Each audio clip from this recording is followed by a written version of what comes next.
Hey friends, it's Thor Diecal. Welcome back to another edition of This Week on Blu-ray and DVD. We start with the science fiction action thriller Snowpiercer, starring Chris Evans in the lead. Not as Captain America here. No, this is a post-apocalyptic thriller where most of the survivors of the latest ice age are traveling the globe on a train. Have a look. This is the world. The train saved humanity. The engine lasts forever. The population must always be kept in balance.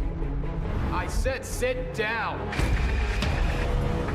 Yeah, just an incredibly original story from a visionary director, and it's essentially a class war aboard this train. Very violent, deals with some very interesting themes and morals, and you've got an excellent cast here led by Evans, Tilda Swinton, who does a great turn in this one, Jamie Bell, Ed Harris, Octavia Spencer. Lots of great thrills, and it'll sort of keep you guessing where it's going to go from there. But an interesting look at the class structure in a post-apocalyptic ice age. Don't miss Snowpiercer, one of the most visionary and engaging science fiction films, not only of this year, but of the last couple years. So this is a true original, a gem in my mind. Check out Snowpiercer, out now on Blu-ray and DVD, and it looks mighty tasty. Okay, next we're talking Zach Braff, and this was a Kickstarter-funded film, a very sort of passion project close to his heart. And you know, of course, Zach Braff known for Garden State, but this movie is a little bit of a companion piece to Garden State because it stars a man played by Braff himself who is sort of coming to terms with his identity and raising kids and just what he's doing with his life. Take a look.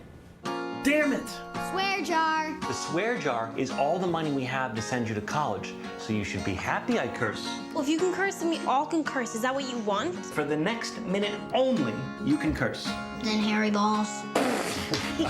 There you go. This movie actually really tugged at my heartstrings a little bit. I thought it was very sweet, and Braff wears his heart proudly on his sleeve with it. So it's you can tell it was a very sort of warm project for him and very personal to him. And I really like that because it comes through in the writing and on screen with the performances. And he's got one hell of a cast here. Kate Hudson, who hasn't been this good in years. Mandy Patinkin plays his ailing father very well. Ashley Greene and Josh Gad, also a Donald Faison sort of reteaming of Scrubs. So a little bit of a nod there to the two of them in that show together. But I really like the visuals. I like where the story went. The characters were all wonderful. And for a guy who's sort of coming to terms with a little bit of a, not a midlife crisis, but a crisis of identity for a guy, you know, who's struggling with his career. He's got 2 kids, doesn't know where he wants to go from here, and also sort of a little bit of a religious theme in there as well. I wish I was here. I really enjoyed this film. Got a little bit cliched in some parts, but you really have to admire Zach Braff because he is one heck of a creative filmmaker and writer and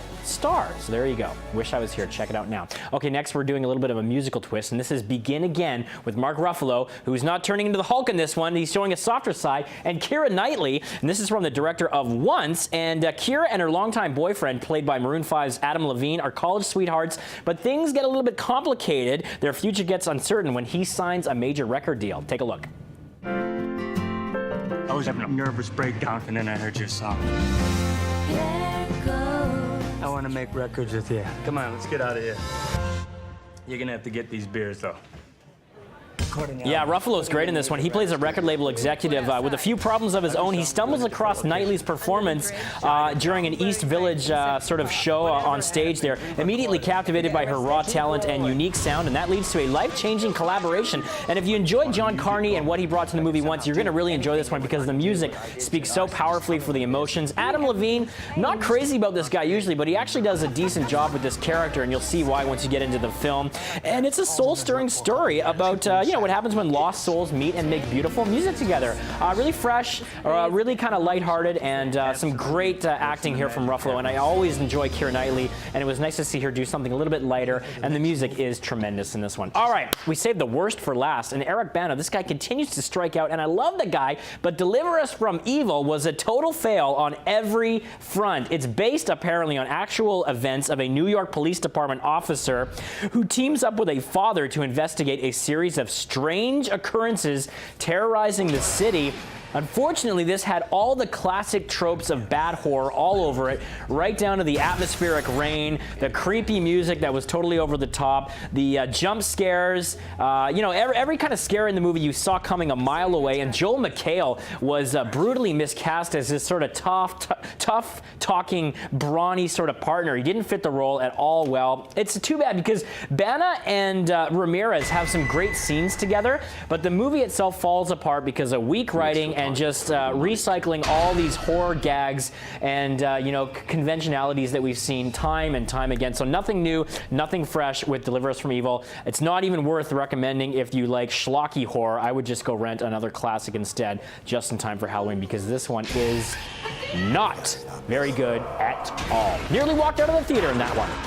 There you go. I'm Thor Dykow. It's this week on Blu-ray and DVD. Catch me on Twitter. Let me know what you thought of these titles. We'll see you next week on breakfasttelevision.ca.